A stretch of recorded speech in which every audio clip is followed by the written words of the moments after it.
The culinary industry is so competitive. I was looking for anything I could do to differentiate myself from the herd, to pull apart and be a leader of the pack and be different and be unique and original. And what I did, it absolutely helped me get jobs. There's a number of jobs, like big chef jobs, that I have passed up since then that were basically just came because people saw that I had a presence. This episode is brought to you by FultonFishMarket.com, the most trusted name in seafood. FultonFishMarket.com is the e-commerce provider for New York's iconic Fulton Fish Market, the largest seafood market in the Western Hemisphere, trusted by top chefs for over 200 years. Fulton Fish Market provides a range of world-class seafood options. FultonFishMarket.com can help you serve a wide range of customers, whether you serve high-profile individuals or just strive for culinary excellence. They deliver directly to your doorstep in all 48 contiguous states, providing a comprehensive selection of the finest seafood, from wild fish to caviar and shellfish. When it comes to seafood, FultonFishMarket.com is our go-to destination and the name we trust. Let's celebrate those who support us and dive into this episode of the Private Chef podcast with a taste of excellence and freshness. Visit www.fultonfishmarket.com to get 15% off your first order. Use code PrivateChef at checkout. Welcome to the Private Chef podcast, serving the 1%. I'm your host, Hennche. And on our show, we speak to the best chefs, how they honed in on their skills to excel in the industry, and what it takes to work as a private chef for some of the most exclusive clients in the world. Greetings and welcome back to the Private Chef podcast. I'm your host, Hennche.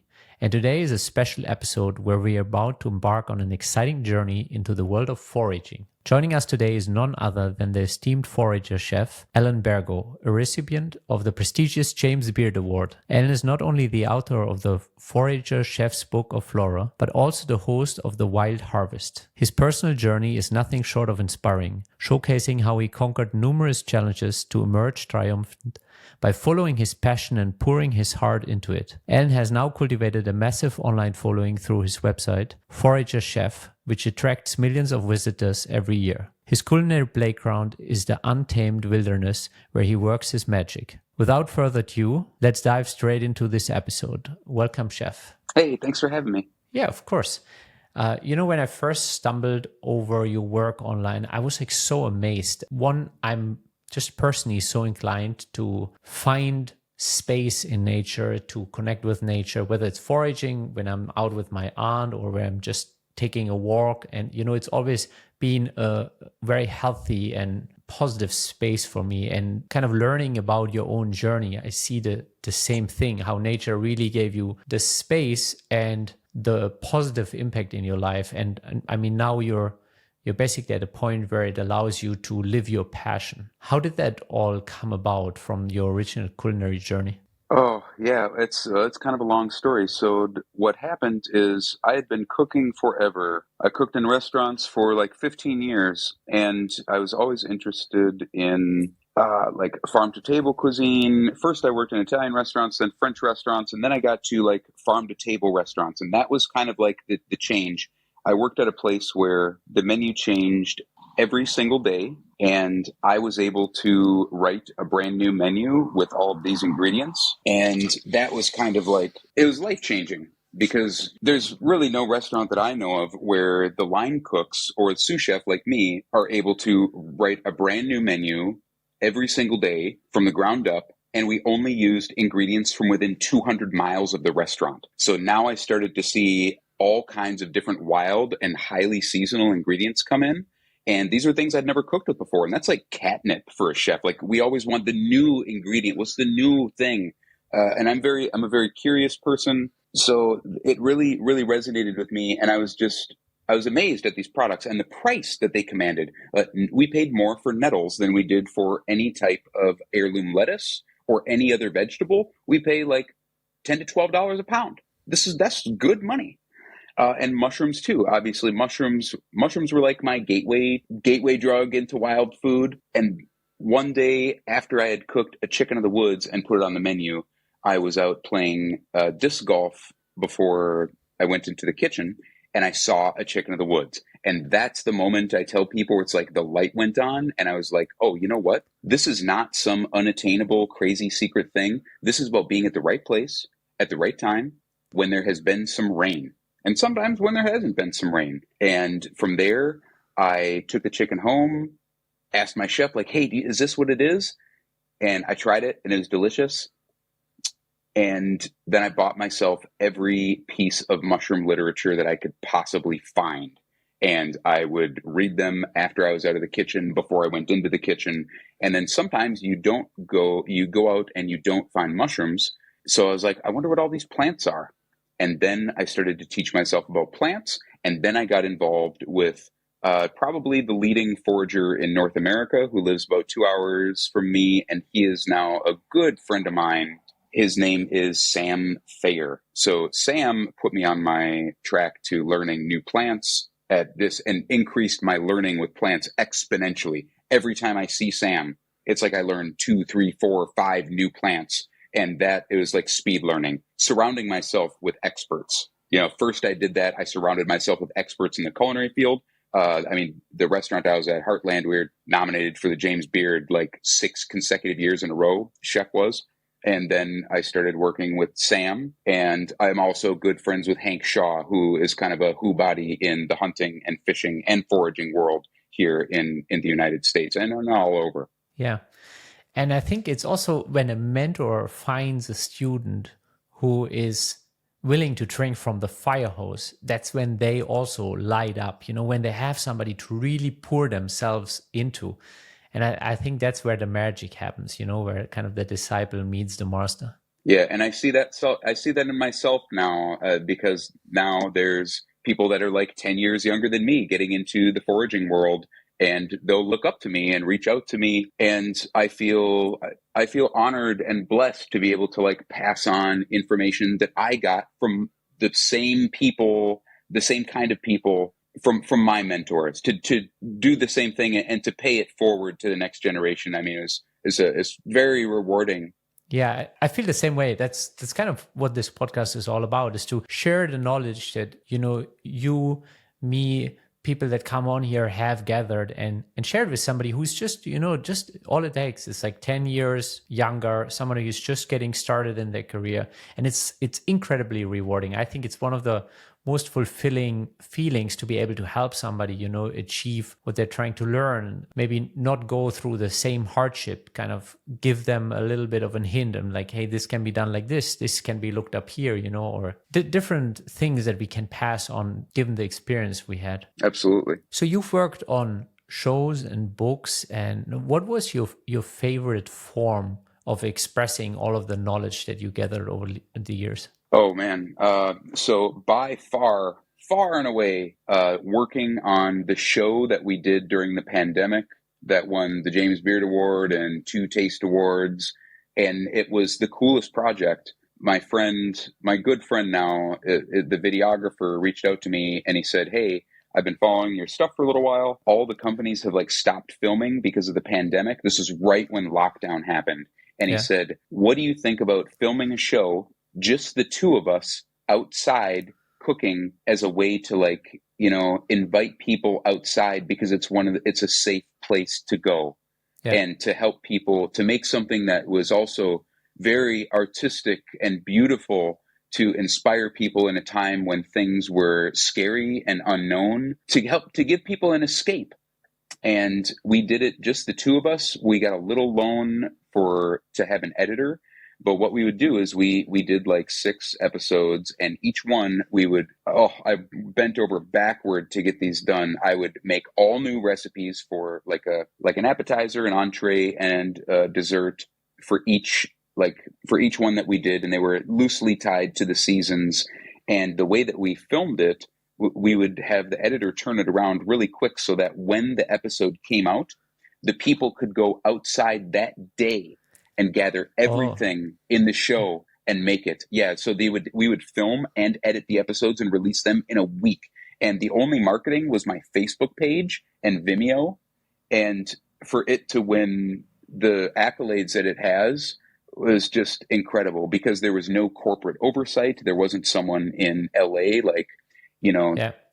art directing us and telling us what to do. There was none of that. And that makes it feel so much more rewarding. You didn't go through some big publishing channel, you didn't need it in a way. And it was such a passion project that you were able to put out there, and people responded positively through it. And eventually it even got rewarded with major awards, which must feel so fulfilling after such a long journey of different trials and tribulations.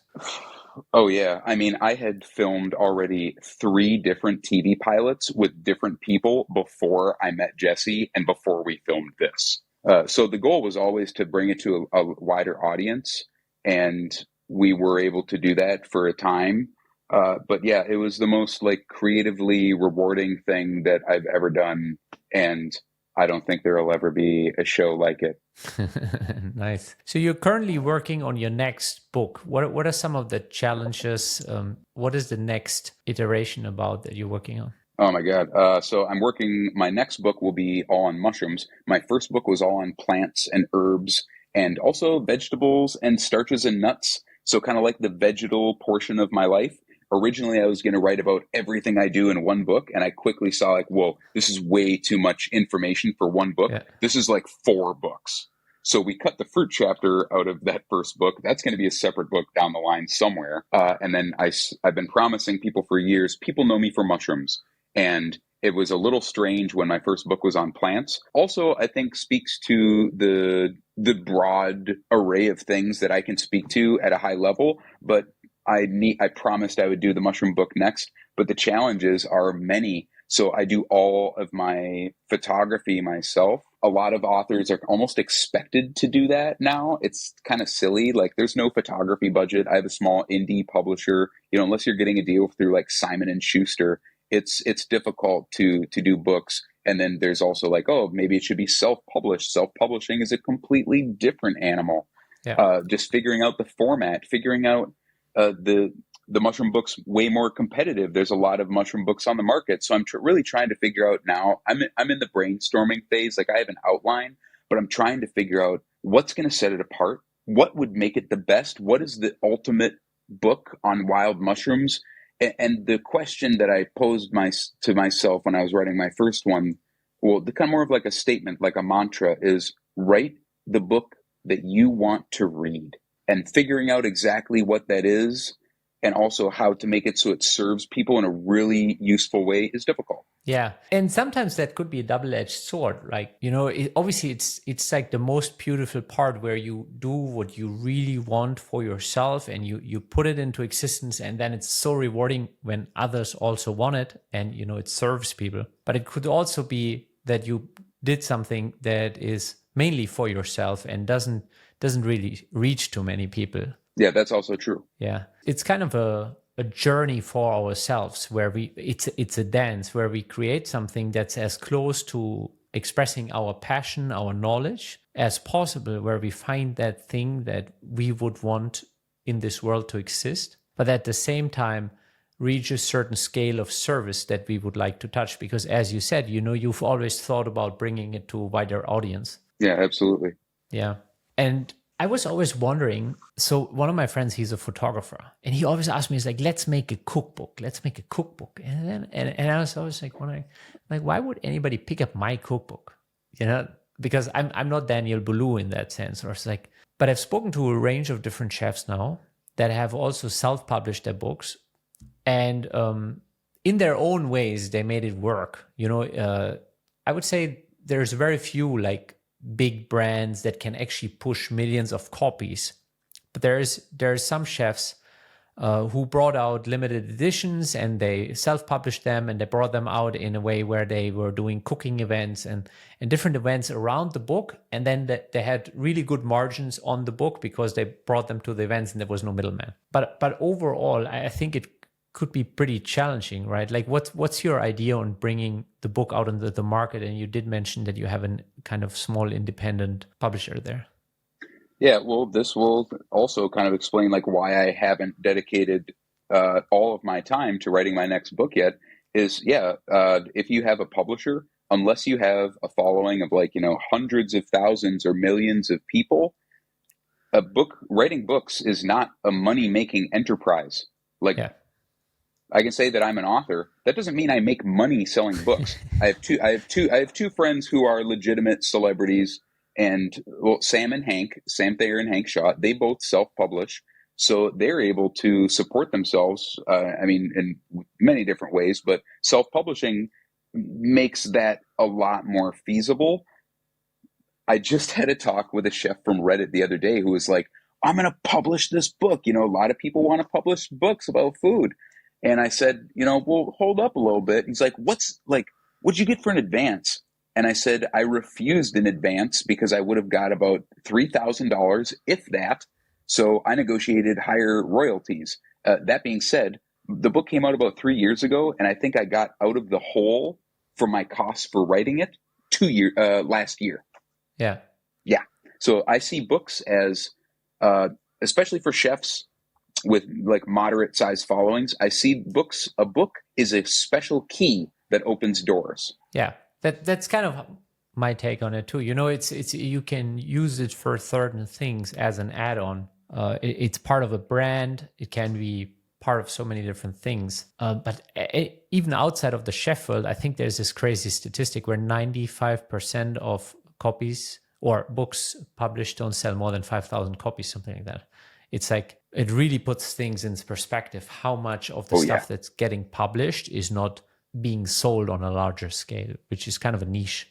Yes. So kind of taking it back into nature, you did have some struggle with Lyme disease in between, which is absolutely, which is something that many of my close friends who are very close to nature, they that are trying to be very engaged in foraging and different things have struggled with, which is something that always makes me a little bit nervous because I've really seen them struggle for multiple years with it. And how did you manage to get through that phase of your life? And how do you is there ever a point where that is actually past, where it doesn't affect you anymore? Oh, yeah. Lyme is complicated. So what happened with me is I knew to be on the lookout for it. I got bit by a few deer ticks and I was kind of careless. I took them out. I just tossed them out, tossed them away. And then I started to feel really sick. Well, they gave me the Western blot when I went in, and I didn't have any health insurance because you don't make any money cooking. So I went in and they said, no, you don't have Lyme. And then I waited 2 more days, and then I had rashes show up all over. And then I went back in and I said, I have Lyme, test me again. And then they tested me and it came back positive. The Lyme was knocked out by the doxycycline, which is the antibiotic, the most common antibiotic that they give you. And if it has not gotten into your spine, the antibiotics will totally clear your body of the Lyme. But what happened is that Lyme is a neurological thing. So it kind of scrambled my neurology, and I had all kinds of like side effects from like pre-existing conditions got all blown out of proportion and became chronic because of the Lyme. So I don't have any problems with the Lyme anymore, but I will always deal with some of these other issues that were exacerbated by the Lyme itself. Oh, wow. So if you're fast enough in the initial stage, let's say you get the tick and you go straight to the doctor and they treat you with antibiotics, then there is a potential to get away with it without absolutely many of those extreme side effects. Yeah, but if it gets into your spine, then you're probably going to it's going to be a lot more complicated. Yeah, and I took a chance. They said, we want to see if it's in your spine. And I said, that's called a spinal tap. That doesn't sound very fun. How much is that going to cost? And they said, about $10,000 to $12,000. And I said, let me out of the hospital right now. So I took a chance. I feel horrible. I feel so bad that I was in a place where I had to make that kind of decision because I feel like our health care in the United States is so messed up. Like the fact that I had to make a choice like that because of the money it just seems so wrong. Yeah.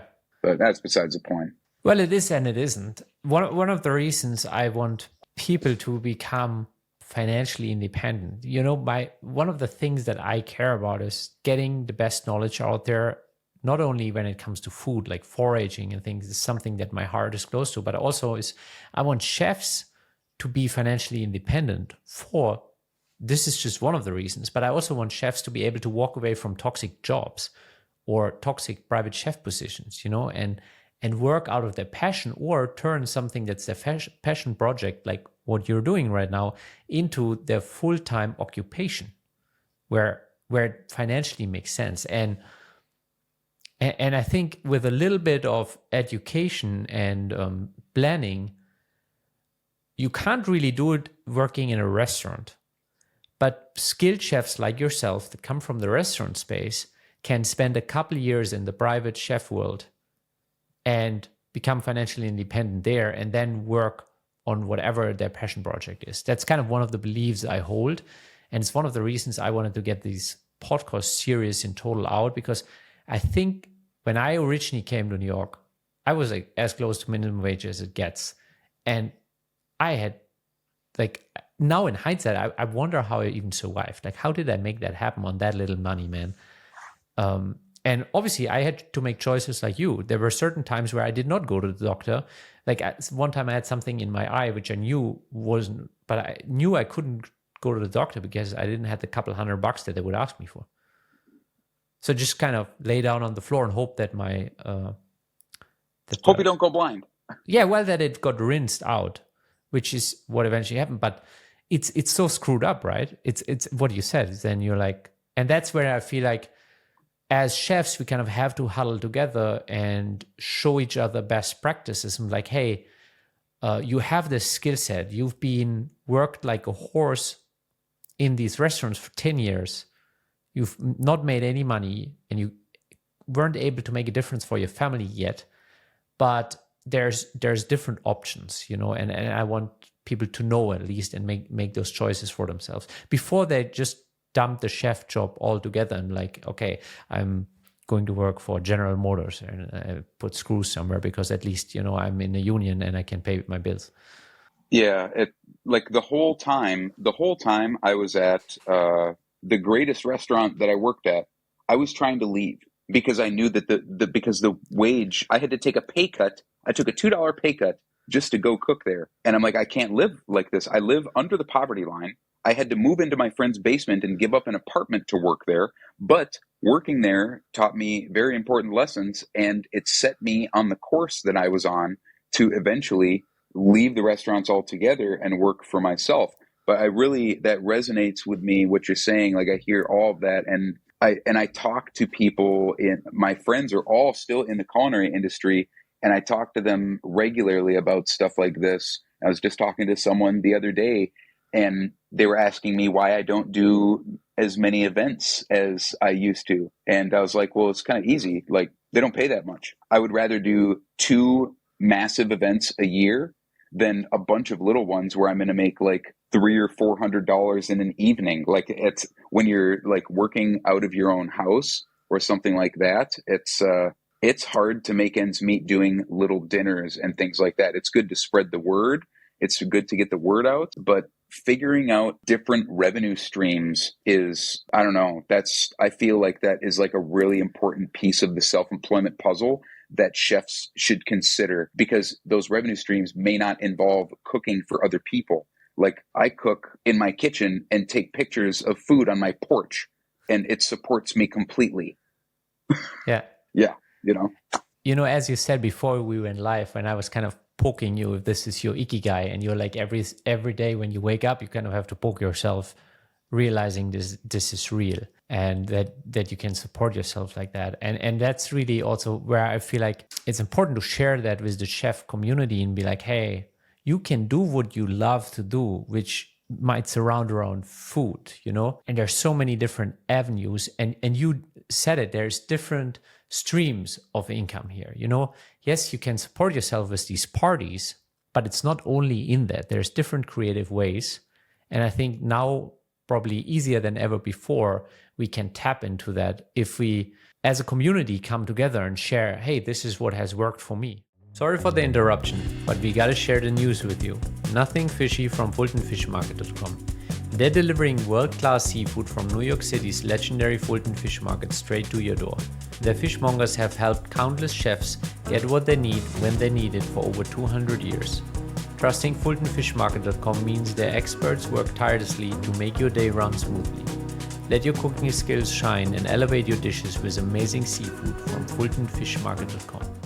Yeah, absolutely. So I'll go and talk to culinary schools here and there. And like this one thing I say is, when I started my website, what I envisioned it for, what I envisioned it to be, and this is a good thing for like any chef, because a lot of chefs kind of ignore having an online presence, or maybe they just have an Instagram or something like that. But I originally did my website because I thought, okay, this is going to be cool. I'm going to share all these things that I've been making, but also it's like an electronic business card, and it could help me this would set the culinary industry is so competitive. I was looking for anything I could do to differentiate myself from the herd, to pull apart and be a leader of the pack and be different and be unique and original.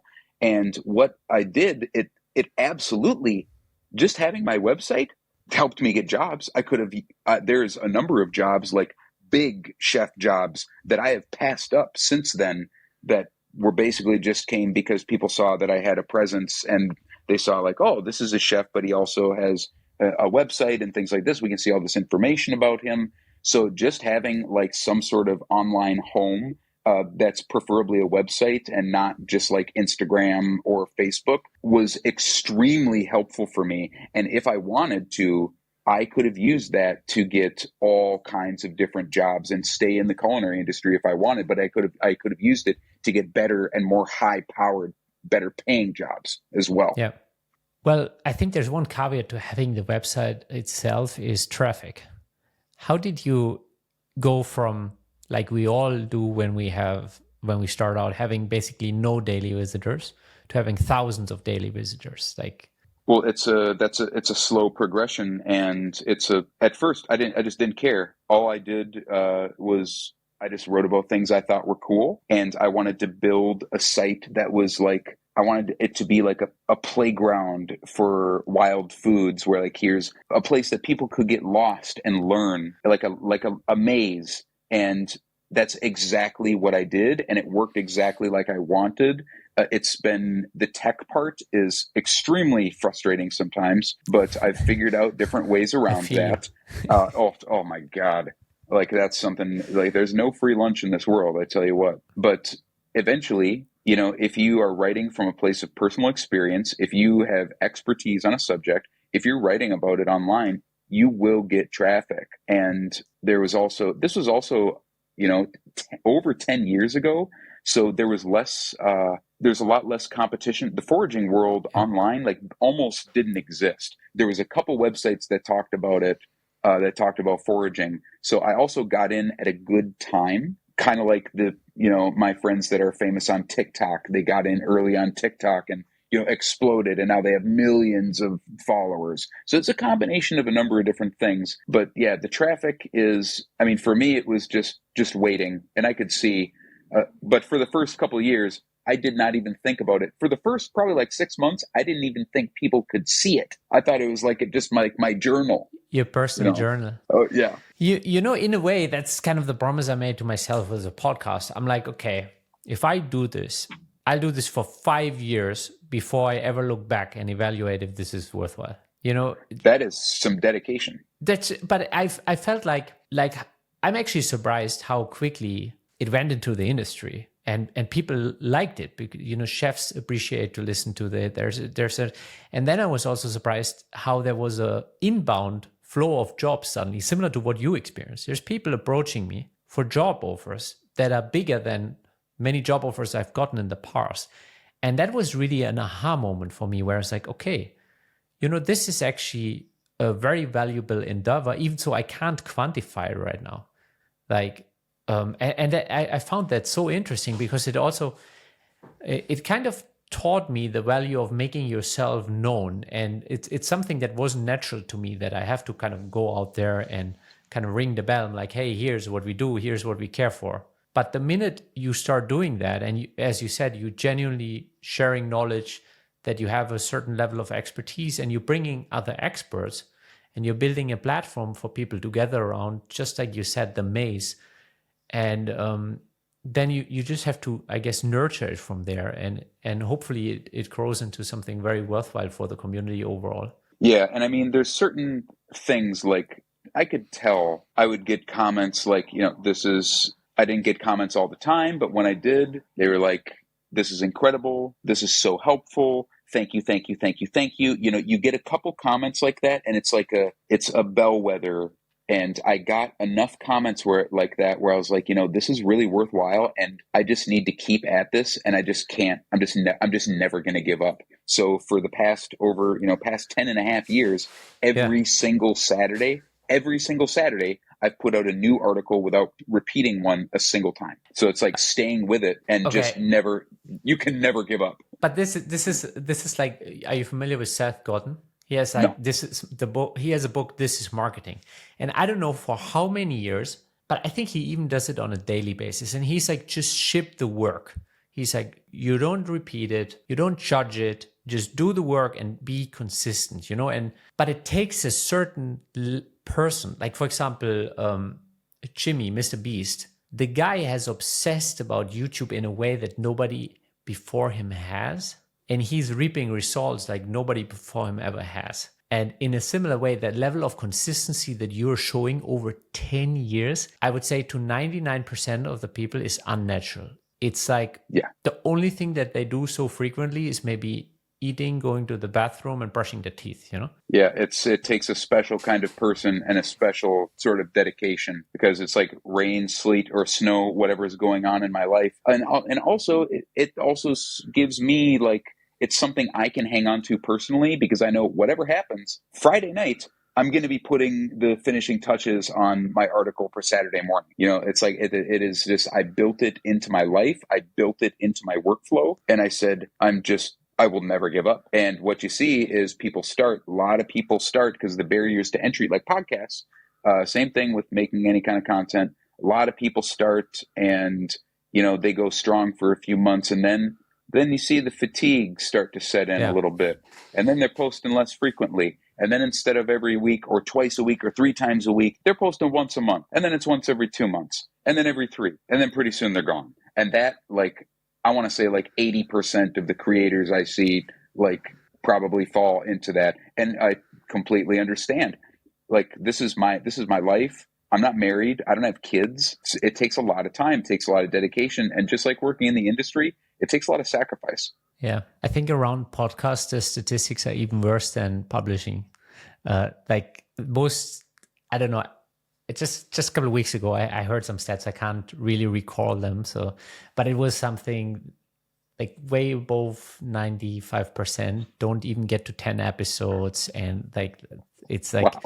It's basically, unless you're in true crime or in some other separated areas, you can be in top 5 just by keep publishing for a year consistently, top 5%. I mean, that's because there is just, people are not consistent enough around it. And I think, again, there's so much success. Initially, when I came into the kitchen world, I never thought of myself as some talented chef or something, but I knew I had the work ethic. I just put in the work initially, and it got me to a place where after many, many years of being similar to you, having no money, not being able to pay for certain things, then being able to okay, now I have a really solid skill set and an expertise that if I apply it somewhere else than in the restaurant world, it's actually more appreciated and more valued, and I can thrive off that. That's such a good point. And I think that's one thing that a lot of my friends and family in the culinary industry take for granted is when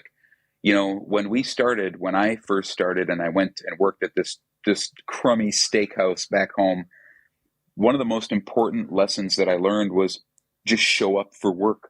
You just show up for work and you work hard. And the sort of work ethic that the culinary industry gives you is you're not going to learn that. A lot of people, most people do not have the kind of work ethic that the culinary industry demands of us. Yeah. And then to go to a different industry and apply and to use that kind of work ethic, I mean, people are blown away. They're like, "You're incredible. You can do all kinds of things with that work ethic." And the work ethic is one of the great gifts that the industry and just cooking in general gave me, I feel. Yeah, I agree. And for some people, the work ethic might be almost insane, and that's something where I had to adjust initially, where I would come out of the culinary industry and look at people like, "You're just not working hard enough, man." Like, and they were like, "No, you're just insane, and your entire industry is insane."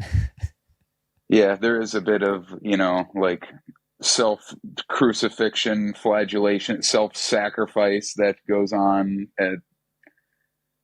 You don't have to work yourself into an early grave, but the work ethic is important and it'll take you places. Yeah, definitely. I think it's a crucial piece.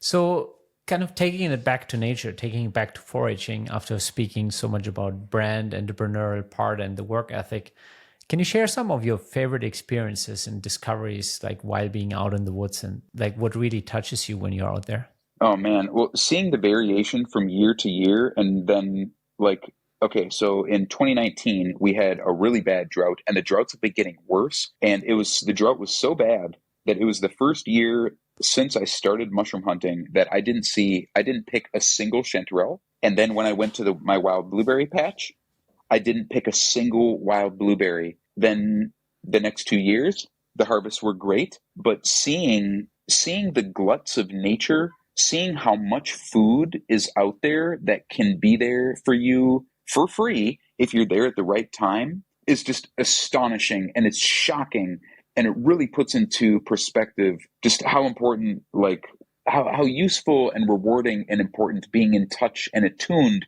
to the place where you live can be. Because when I'll go out for blueberries, people go to the grocery store and they pick like a 6-ounce little clamshell. They go, you get your blueberries and go home. Well, I measure blueberries by a bus tub. A bus tub it fits about 30 pounds.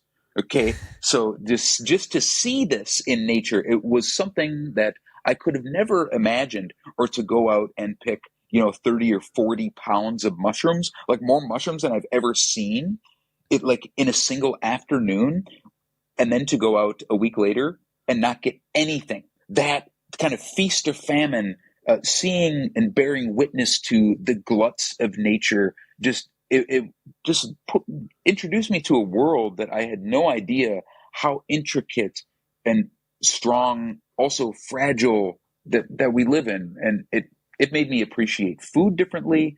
It made me appreciate the freshness of ingredients. When I pick a fresh mushroom, I picked corn smut 2 weeks ago at my friend's farm, and I just ate it for lunch today.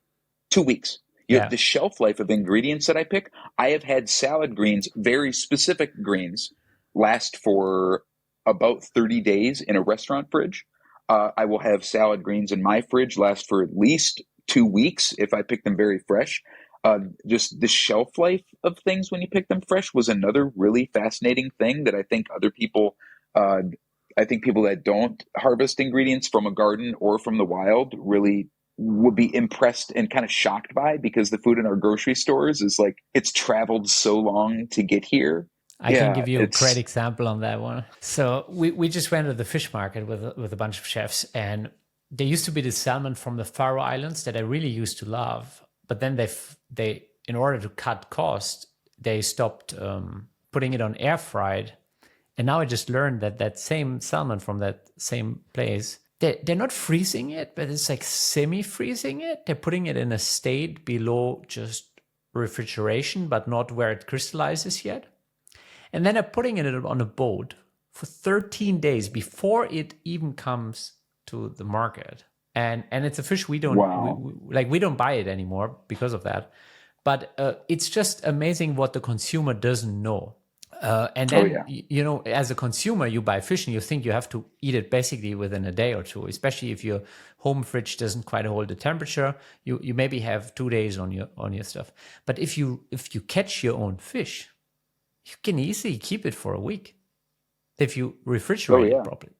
And that's the similar with like the freshness you get from foraging or from having your own garden can really blow your mind, because as a consumer, you're not used to this kind of shelf lives anymore because the stuff has already been sitting in transport or on the shelves for a week or two. Yeah, and I think the other big thing for me is just the access to ingredients that are like something out of a chef's fantasy. Things people haven't cooked with for a very long time. Things that no other chef is probably cooked with. Old ancient ingredients. Like today, I was eating the North American Caesar's mushroom, and I'd never cooked with that before. The last time I saw it was in a market in Provence. Our variety here is very different, but I might go out during a year. I could pick 50 or 60 different varieties of wild mushrooms here.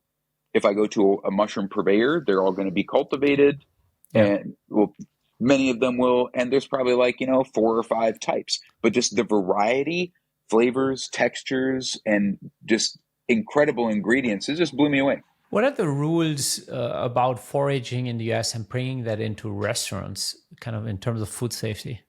Oh, it's a mess. It's like the Wild West. So everything has to come, each state is different. And the state, from state to state, they could have laws that are like in conflict with each other. It's a complete mess. The mushrooms, most of the states are going to require you to have some sort of license where you've like taken a quick mushroom class and you're able to differentiate like 4 or 5 types. And like those 4 or 5 types are like the only wild mushrooms you could sell. Plants are going to be, always in just about every place I know, it's illegal to harvest any wild plant at all, and definitely illegal to sell it. If it's from private land, then that's a little bit different. So most of the wild plants that come into restaurants where I live, they are all coming from farmers. And I had a network of a couple foragers, but they were like, okay, this guy only picks nettles because he has a nettle patch, and this guy only picks wild onions. Yeah. People were kind of specialists. Yeah, a friend of mine used to have a farmland in Pennsylvania, and he had ginseng in the backyard, basically just out in the woods. In some of his, I found that very interesting. It is the guys that were hunting for turkey, they would usually point out the ginseng to me. I'm like, okay, yeah. So that's an interesting thing because it kind of limits you as a chef to bring in these special items because you have to bring them in through a purveyor in that sense, right?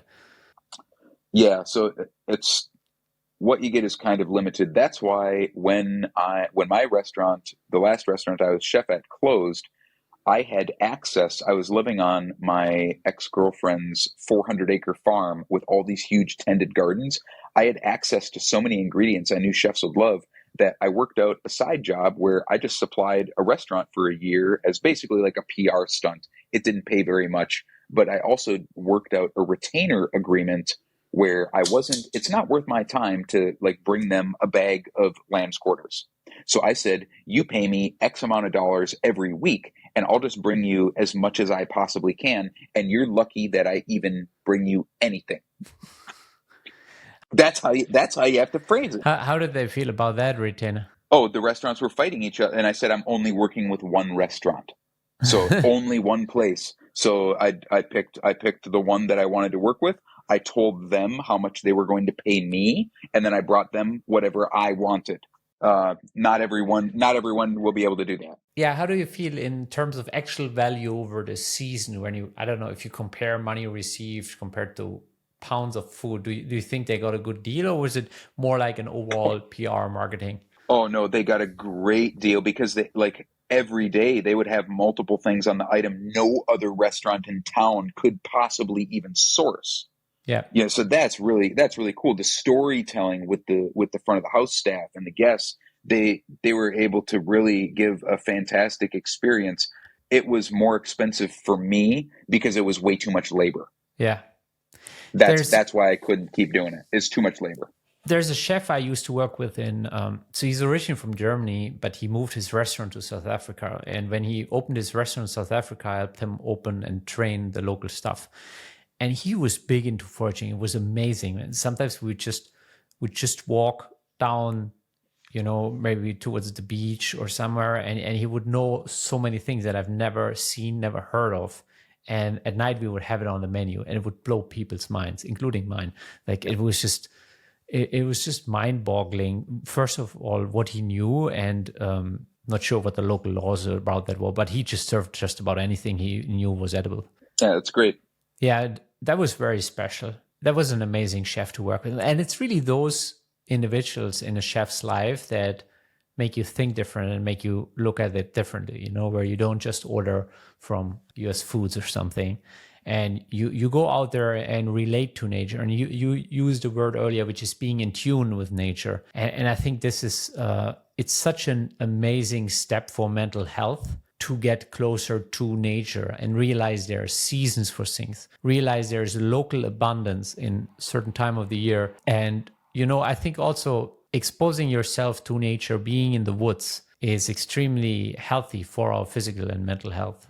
Yeah, so I'm not running around the kitchen all day. So going outside and hiking to where I'm taking images and I bring my camera along and my big pack, like that's my exercise for the day. I'm not running upstairs all day or running around behind the line.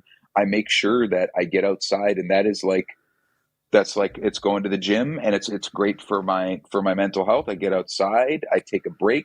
Whenever I take a break, I try to go hike at a different park for an hour every day. I try to. Yeah, it's good for you.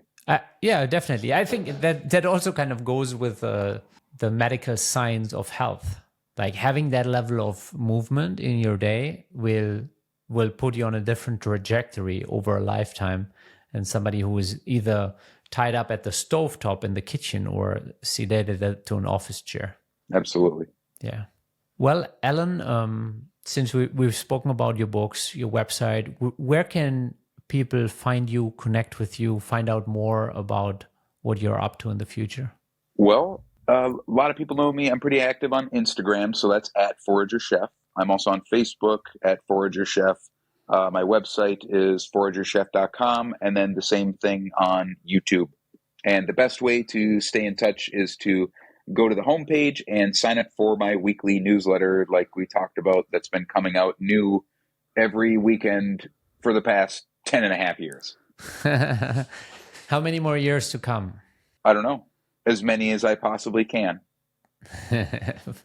Forever and ever. Well, Alan, thank you so much for making the time and sharing, really different aspects of what it takes to live the life you have, and kind of share and expose the knowledge that you have with us and where you originally come from in the kitchen. I really want to acknowledge you for that journey, because I know it's not always easy. The restaurant really makes you doubt a lot of things in life, and finding your own path, finding your own journey and voice online is also not necessarily easy. So kudos to you for being able to live life on your terms now and kind of living out of your passion more than anything. Yeah, thanks. It's definitely been a ride. We'd like to thank our sponsor, FultonFishMarket.com, the best seafood in the nation, trusted by the best chefs in the world. Aside from offering premium seafood, they also make life easier for you by delivering all these outstanding products right to your doorstep. Visit the official website www.fultonfishmarket.com and explore the incredible selection of seafood, and let your clients experience quality that has captivated palates for generations. Use code PRIVATECHEF at checkout to get 15% of your first order. When it comes to seafood, FultonFishMarket.com is the name we trust. Thank you for joining us at the Private Chef podcast. If you know any highly skilled chefs that want to take their life to the next level, make sure to share this podcast with them. And if you enjoyed this episode, click subscribe and check out our upcoming episodes. Thank you for listening.